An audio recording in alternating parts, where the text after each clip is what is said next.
ప్రతిపక్షము కొంత సంవయనం పాటించాలి. అందుకే నేను హరీష్ రావు గారికి అసూయ తగ్గించుకోమని సూచన చేస్తున్నా. వారు శాసనసభలో ఆ కుర్చీలో కూర్చొని ఇటువైపు చూసే చూపులు చూస్తే నిజంగానే ఆ చూపులగిన శక్తి ఉంటే ఇక్కడ పక్కన మొత్తం మాడి మసైపోయి బూడిదైపోయి భూమిలో కలిసిపోయేటట్లాంటి ఇట్లా ఏమంటారు మొహమంతా పెంజరించుకొని ఇట్లా అంటే ఇట్లా రక్తమంతా మొహంలోకి తెచ్చుకొని కందిపోయినట్టు మొహం పెట్టుకొని ఇది చూస్తుంటాడు. అది ప్రజలు గమనిస్తున్నారు. కేటీఆర్ గారు అహంకారం, అధికారం పోయినా ఈయన అసూయ పోలేదు, ఆయనకు అహంకారం పోలేదు. వీళ్ళిద్దరి నాయకత్వాన్ని ప్రజలు ఆమోదిస్తారని వీళ్ళు ఎట్లా భావిస్తున్నారో నాకు అర్థం కాలే. కాబట్టి నా సూచన, ఒక 2 సంవత్సరాలు ఓపిక పట్టండి. ఇంకా 3 ఏళ్ళు ఉంది జనరల్ ఎలక్షన్కి. చివరి సంవత్సరంలో రాజకీయాలు చేద్దాం. 2 సంవత్సరాలు సహకరించండి. ప్రతిపక్షంగా మీరు సూచన చేయండి, సమస్యల్ని లేవనెత్తండి, ప్రభుత్వానికి విజ్ఞప్తి చేయండి, అవసరం అనుకుంటే నిరసన తెలపండి, ధర్నా చేయండి. ప్రజా సమస్యల మీద మాకు అభ్యంతరం లేదు, మేము అనుమతులు ఇస్తున్నాము.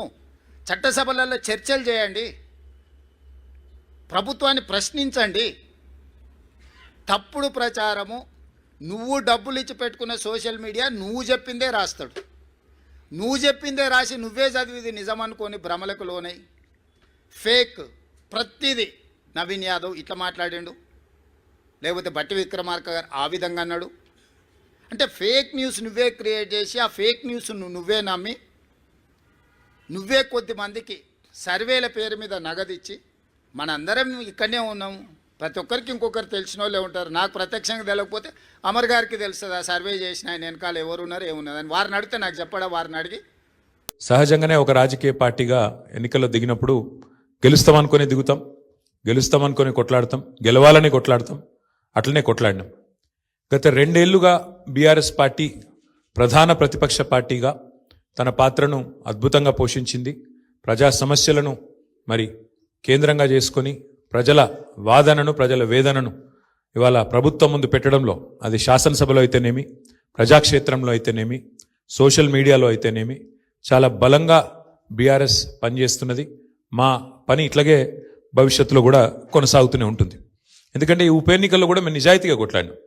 ప్రజా సమస్యల్ని కేంద్ర బిందువుగా చేసుకొని, ప్రజలనే ఎజెండాగా చేసుకొని ఎన్నికల్లో డెఫినెట్గా చిత్తశుద్ధితో నిజాయితీగా మేము కొట్లాడినాం.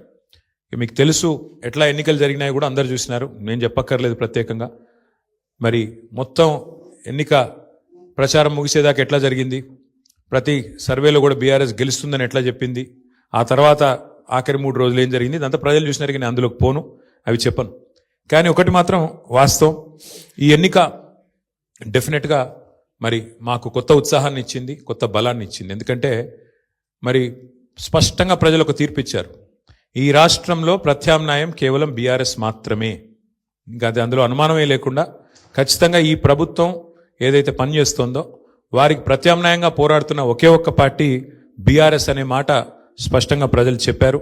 డెఫినెట్గా దాన్ని కూడా మేము మాకు ఒక సానుకూల అంశంగానే తీసుకుంటా ఉన్నాం. సరే, ఇక ఈ ఎన్నికల్లో ఏ రకంగా అధికార యంత్రాంగం మోహరించింది, ఏ రకంగా వారు పనిచేశారు, ఇవన్నీ కూడా మీ కళ్ళ ముందున్నాయి. నేను వాటి విషయంలోకి ఎక్కువగా పోను.